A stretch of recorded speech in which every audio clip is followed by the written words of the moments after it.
Is my partner narcissist? According to medical research, the true narcissistic personality disorder affects only 1% of the population. It simply means that not every difficult person or a partner is a narcissist. Not every unavailable person or a partner is a narcissist. Not every rude or angry person is a narcissist. It's not just my opinion, but it's based on the work and the research done by narcissism experts like Dr. Ramani Durvasula.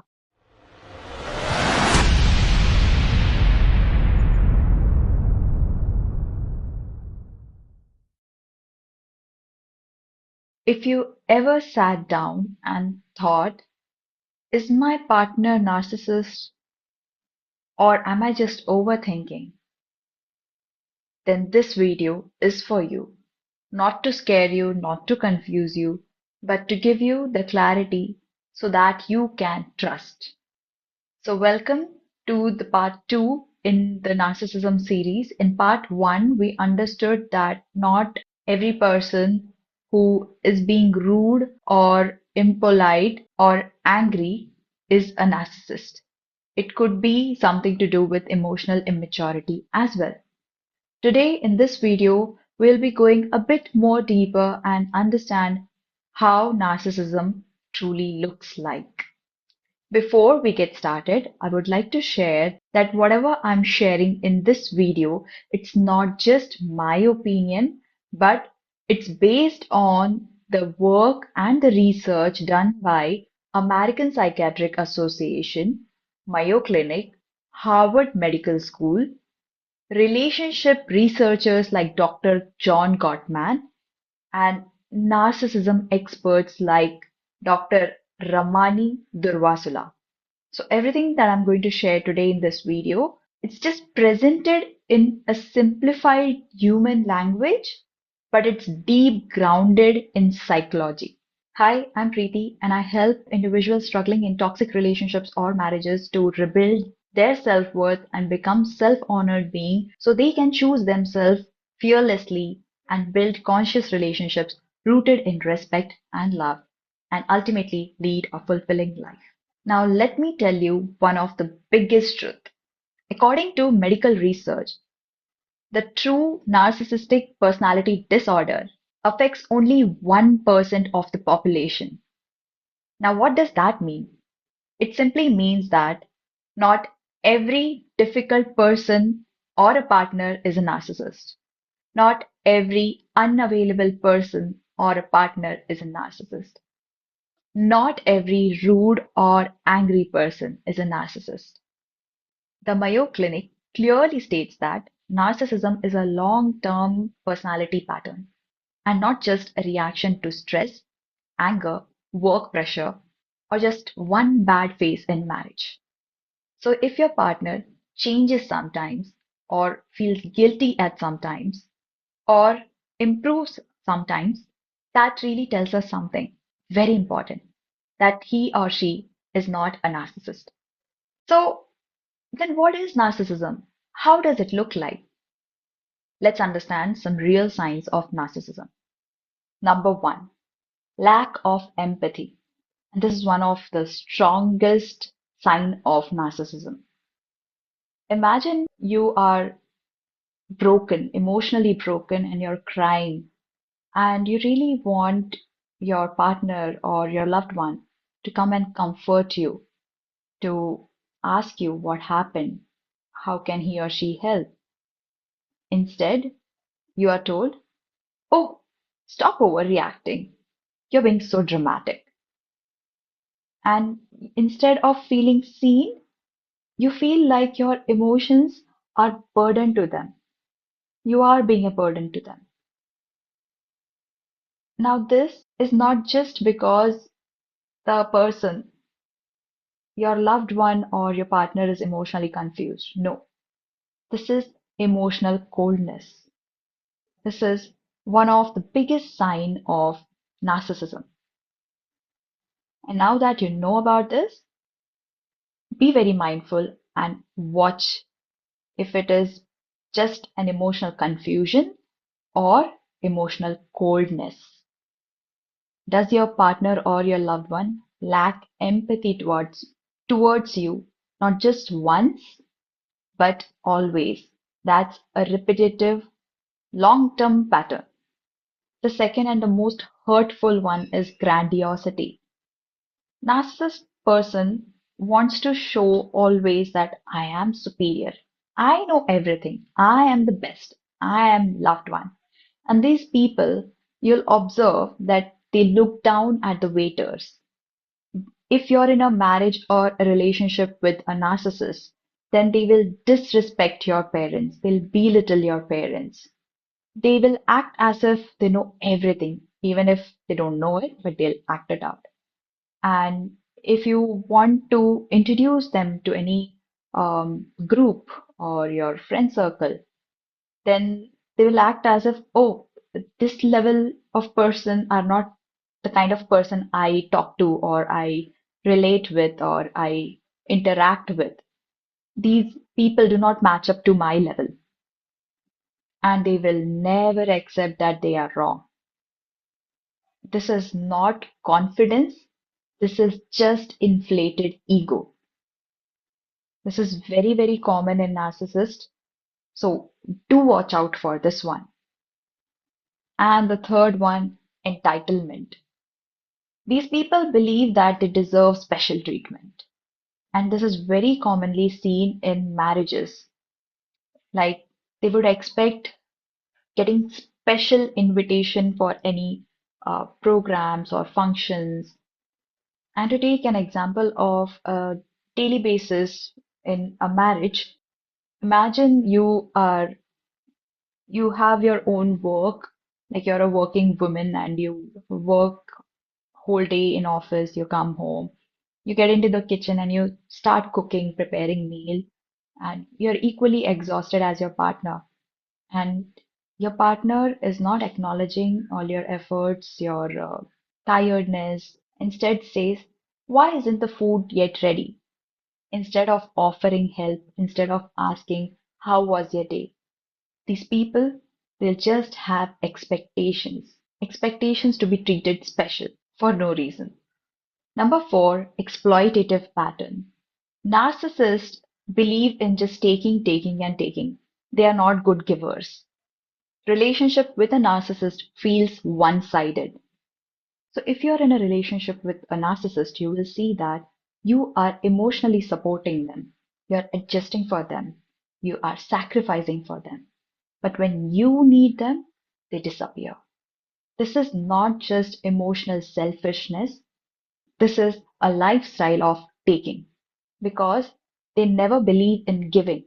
They always take, take, and take. Number five, ego rage when challenged. Let's take an example. Let's say your partner is a narcissist and in front of others you corrected them. And later, when you go home, they will explode, saying, how dare you make me look small in front of others? How dare you embarrass me? Now, this is not just about what you said about this person, but it's about that little ego, the fragile ego being hurt. And in this ego rage, they take it to so deep extent that winning against a narcissist is impossible. It's extremely painful. They make sure that if you get into a fight, they'll make it very, very painful. And that's where even getting into a divorce situation with a narcissist turns out to be ugly. It drains you financially, emotionally, physically. It's a very ugly situation, basically, when a narcissist gets into ego rage. So if you're going to challenge a narcissist, just be prepared. It's going to get very, very ugly. Number six is zero accountability. If you're dealing with a person who is the narcissist, you'll see that this person never takes responsibility of their action. Now, let's take an example that you something this person said to you and it hurt you. So you go and say this person that, you know what, you said so and it deeply hurt me. And what you'll get back will surprise you. You'll be taken aback by the way this person will react. You are the problem. You made me do it. It's your mistake.